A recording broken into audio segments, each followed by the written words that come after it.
I originally devised this project as a way to indulge in my childhood joys, but instead what I got was a curious blend of lessons, everything from art technique to facts about the show and lemurs, and some aha moments of self-reflection. So while I didn't end up with an exact replica like I had wanted to, I did end up with something a lot more me. So get ready, because if you were a kid in the 90s with a passion for animals, you're no stranger to today's focus, zoboomafoo with the Crap Brothers.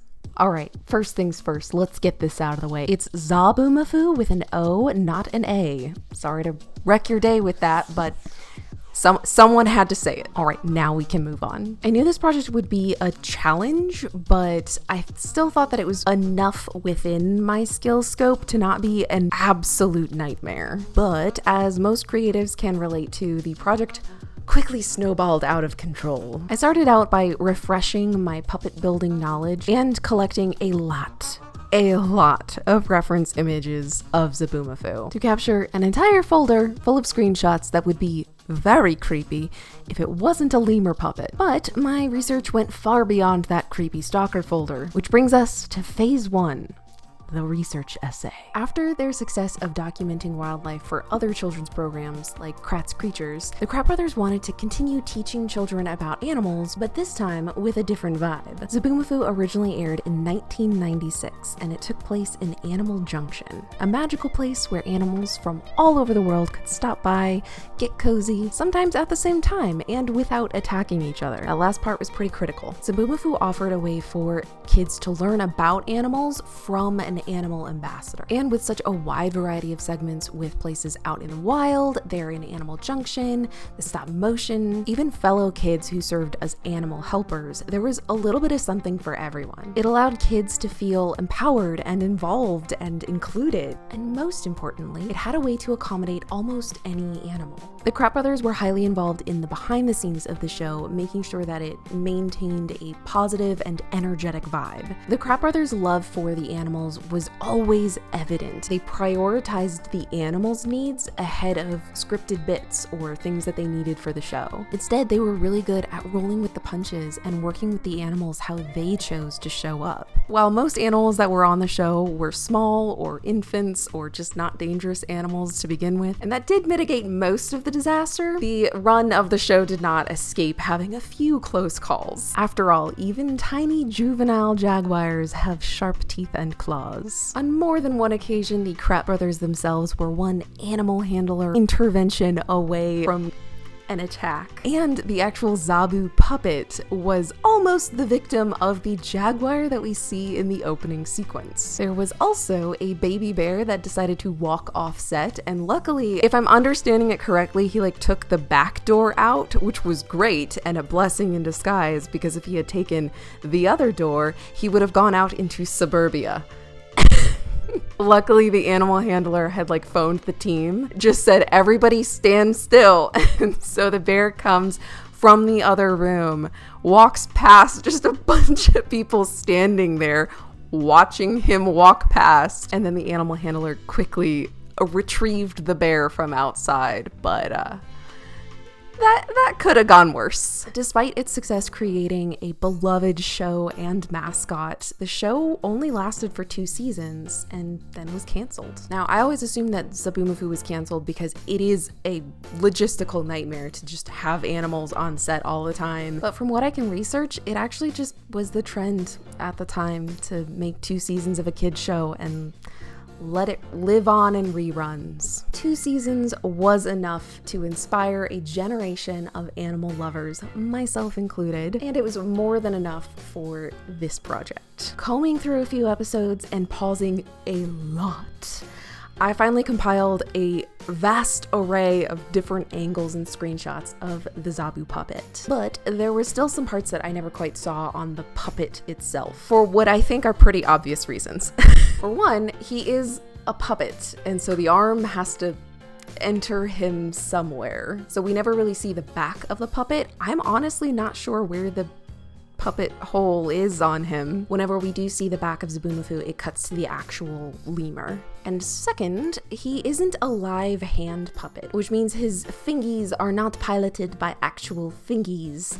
They are like sculpted hands, and it's a stick rod puppet. All that to say, his hands and feet weren't made for close-ups, so we didn't really get them. Or at least not in the episodes that I watched. Lucky for me, Gord Robertson and the Zoboo puppet weren't the only one to play that lemur, and this is where Jovian comes in. Jovian was a real cockerel shafaka lemur who lived in North Carolina at the Duke University Lemur Center. And employing a real lemur was important for a lot of reasons. First and foremost, it did allow the viewers to see what that kind of lemur actually looks like. And especially as a kid, that movie magic cutting between the puppet and the actual lemur built an illusion that blurred the line between reality and puppet. I certainly can't speak for all kids, but I did know that the actual talking lemur was a puppet, and I also did know that there was a real lemur. I just couldn't distinguish between the two. I didn't know where the real one kicked in. So while it didn't convince me that the talking lemur was real, it did convince me that the puppet was a lot more versatile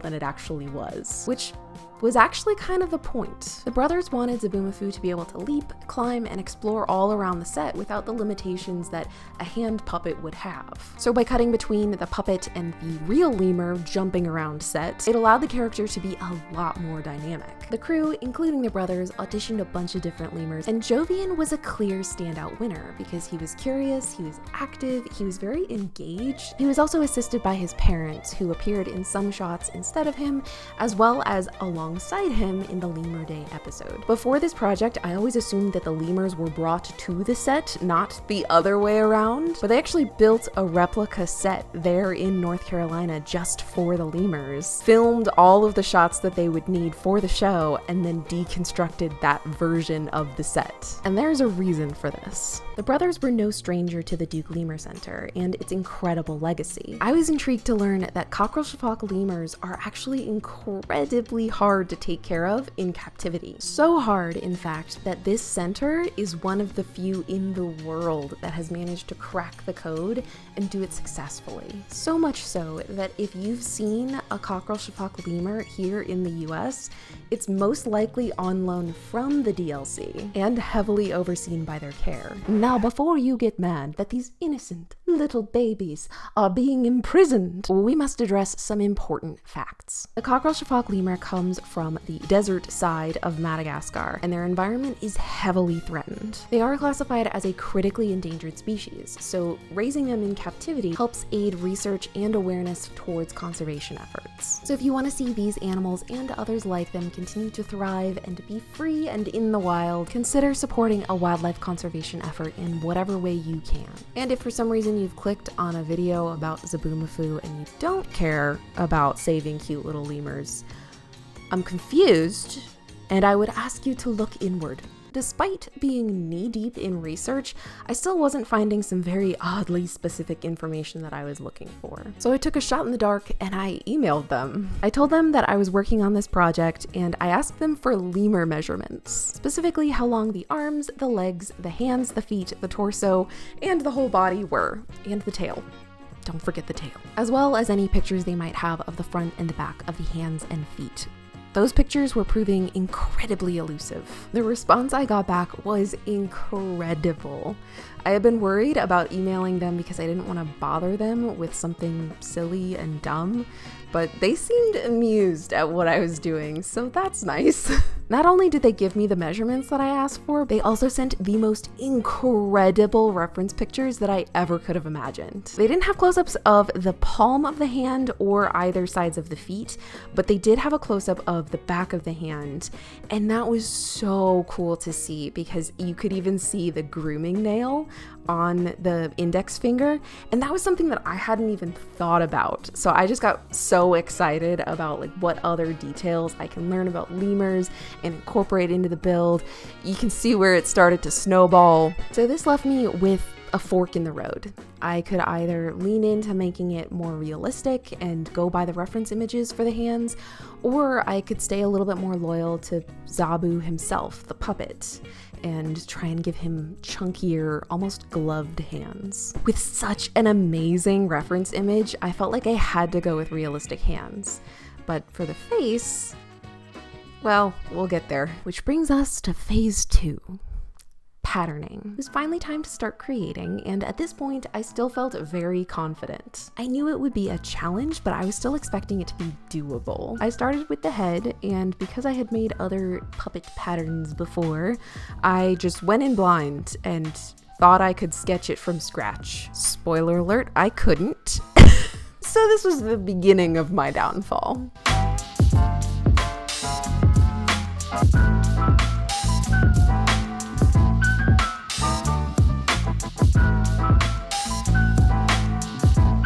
Once I smartened up and realized that you can't just draw a pattern from scratch without a significant amount of experience, I finally got clay and made a 3D form and sort of taped around it to make my own peel-off pattern.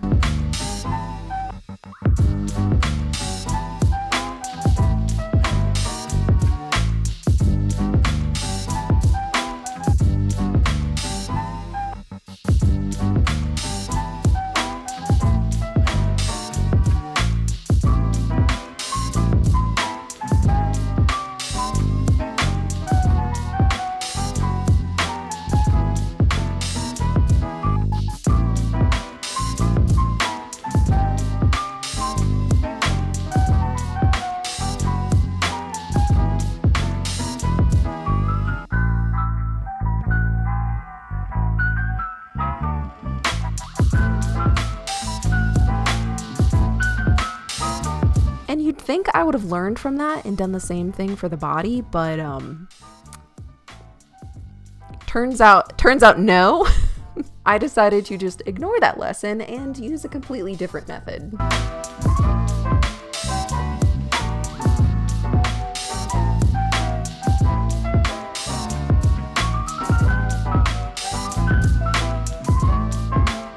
But I kind of figured it out in the end. So now that I had a pattern, it was time to test it. Phase 3, sewing. I started with a mock-up that would later serve as the lining in the body.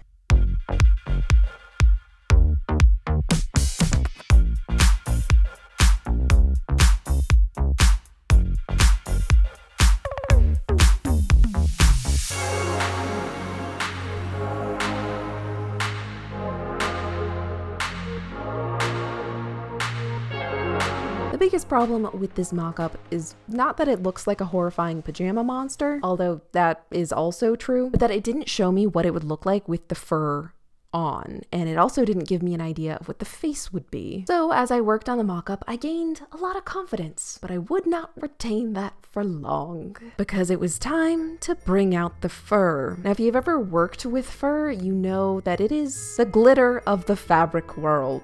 That fur is going everywhere. There will be pieces of fur that you will find 7 years from now after you've moved 3 apartments and 2 homes. It's insane. So if you've never worked with fur, don't start now. Even when you do the trick where you cut it on the back, it's still a nightmare. And yet, we persist.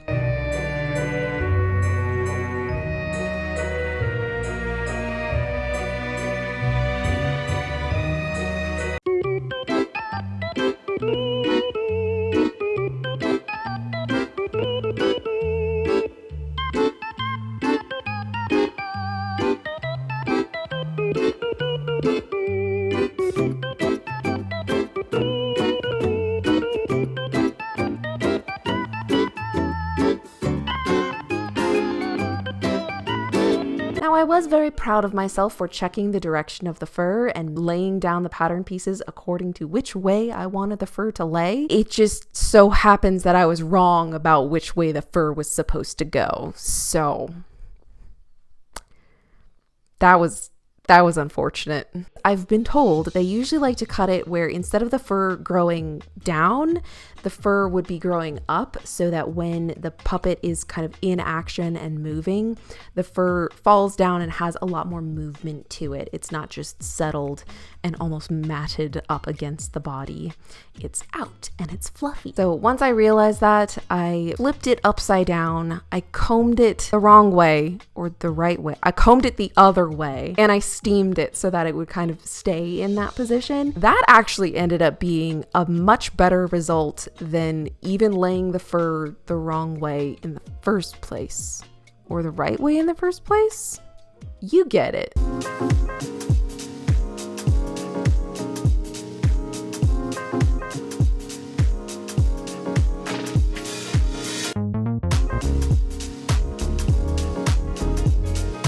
But at this point, because the fur was frustrating to work with, I was already getting impatient with this project. Not to mention the fact that I didn't have a sewing machine until I got so fed up that I finally went out and got a sewing machine. It's been on my list for years. It was not an impulse buy. It was just finally the catalyst that tipped me over the edge. So I sewed the entire mock-up by hand and most of the lemur body by hand. I only had the sewing machine for, I would say, 5 seams on the lemur.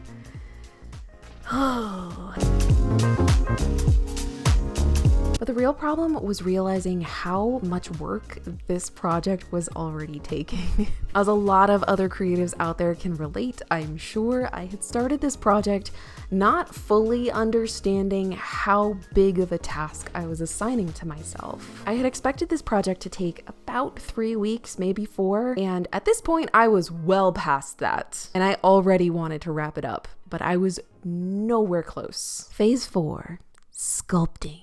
The pattern made, the lining, the fur, all done. We had the body, we had his skull. We didn't have the face or the hands yet. Kind of while I was working on the body, I had made a test sample hand just to see how it would all work, if the clay would work, all that good stuff. And it didn't seem too bad, so I told myself I would come back to that later. We all know how that story ends. We've all been there. It does not go well. Finish a task when you start it. The coolest part about these is that they're made with cause clay. And in the version 2 of the hands and feet, I did make them skinnier so they were a lot more bendable, which was cool and very useful for when I was setting him up taking the final shots. But they do look a lot more spidery and I don't love that. Pros and cons.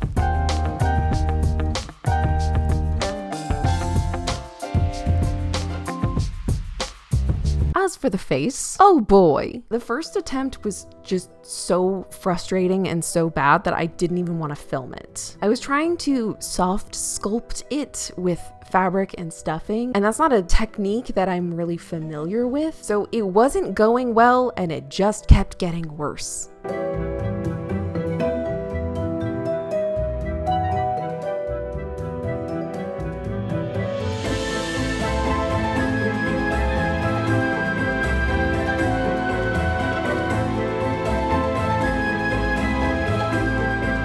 I've talked in previous videos about reaching that point in your project where you look at it and it just looks like garbage. You just want to throw it all the way. And it's the trust the process moment where if you keep going, you'll get over that hurdle and it'll cross over from being awful looking into amazing. But this was not that. This was the opposite of that. This was stop trusting the process. Don't trust the process. Put it down. You know it's time to scrap it instead of powering through when you keep making lateral moves or you keep making it worse. That's time to reapproach it. So after getting incredibly discouraged and infuriated, I did what any self-respecting creative would do, and I took the project out to the living room and I binge watched RuPaul's Drag Race while sculpting it and not really filming any of it.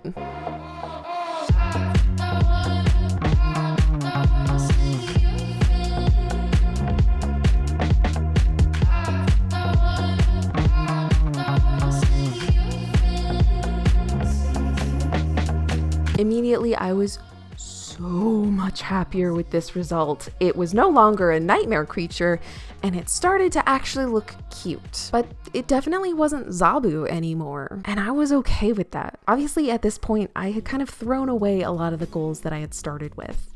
I was no longer trying to make a replica Zoboo puppet, and instead I was just trying to learn from the project. The hands were still haunting me. They weren't quite finished just yet. What was left was making them furry. And so, after weeks of procrastinating, out came the fur again.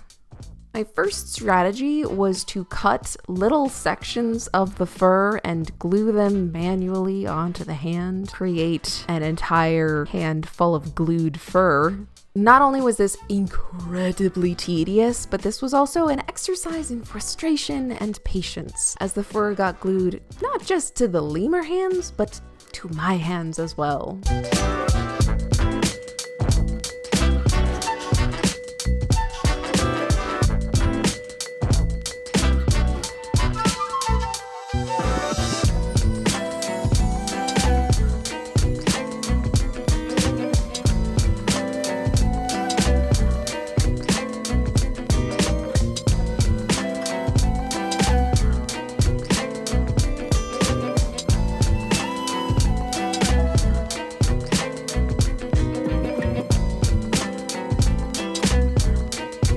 The first hand took about 2 or 3 hours to complete, which wasn't looking too good for the rest of them. Looking at 4 hands total, that is more than a full workday of being covered in gluey, furry hands. Sticky fur hands. Not what anyone wants. So I let the first hand just be its own day. I tried again the next day to get through the second hand.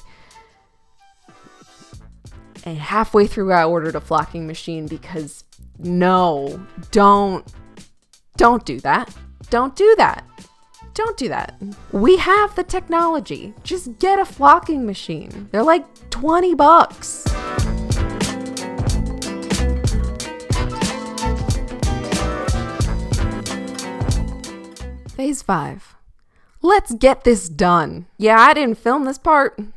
At this point, I was over it. This project that I was once so excited for and so curious about and so into was now the bane of my existence. And I really want to emphasize how much of that was due to my already existing burnout. I had started this project because I was so excited for it. I thought that the absolute love that I still have for zoboomafoo would be enough to sort of pull me out of that burnout rut and bring me back into enjoying creative projects again. For me, this project at the start was an absolute yes. I was learning so much about the show, about the DLC, about lemurs, about conservation. I was daydreaming about other projects and other animals that I would want to showcase.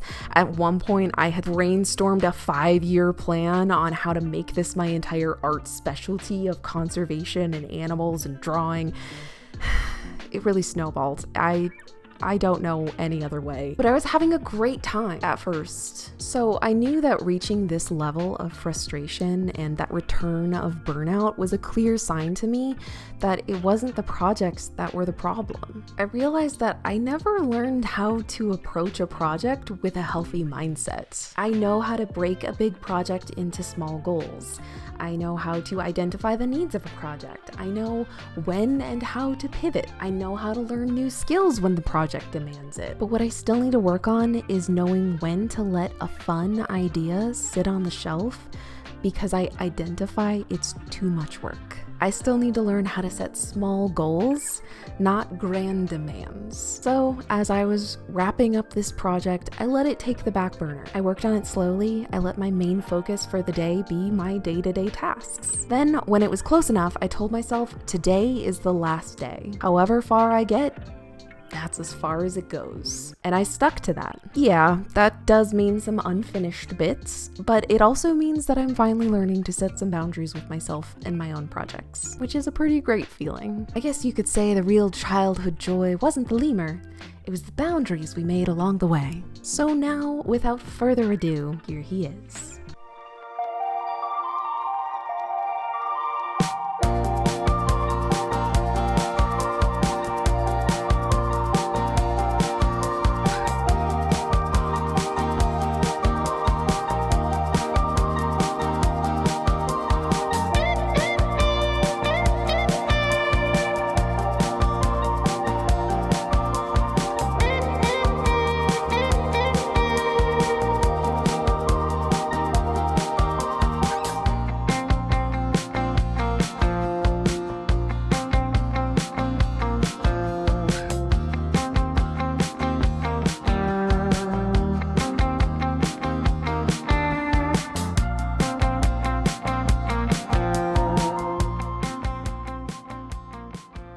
I think it's very safe to say that I did not clone zoboomafoo, but I also think it's pretty fair to say that what I did create is still pretty cute. I'm not a puppet builder. It's not my specialty. I'm not into self-sculpting. I'm not a sewist. I'm not a pattern maker.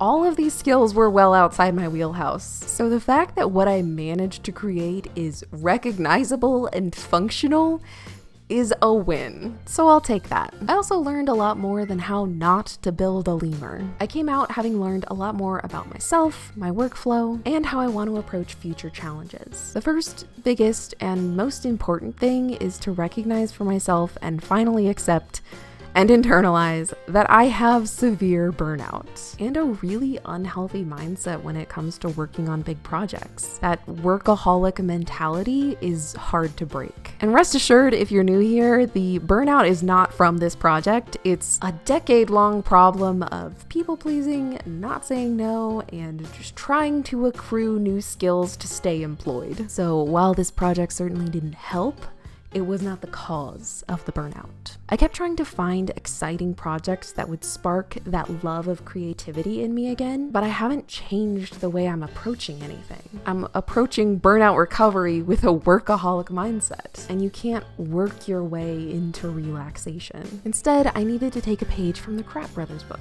and approach things with a lot more flexibility, adaptability, and acceptance for the beast I'm wrangling. Moving forward, I'd like to make it my main goal to focus on burnout recovery and allow creative projects to be more of a side quest. If you want to see more of that burnout recovery journey, especially if you're a creative who struggles with burnout, hit that subscribe button to follow along with me. If you like this video, be sure to give it a like. It tells the algorithm that my video is actually worth watching and shows it to more people. And make sure to leave a comment. I love seeing what you guys talk about. In the meantime, stay cozy, stay curious. Thank you so much for watching, and I hope to see you next time.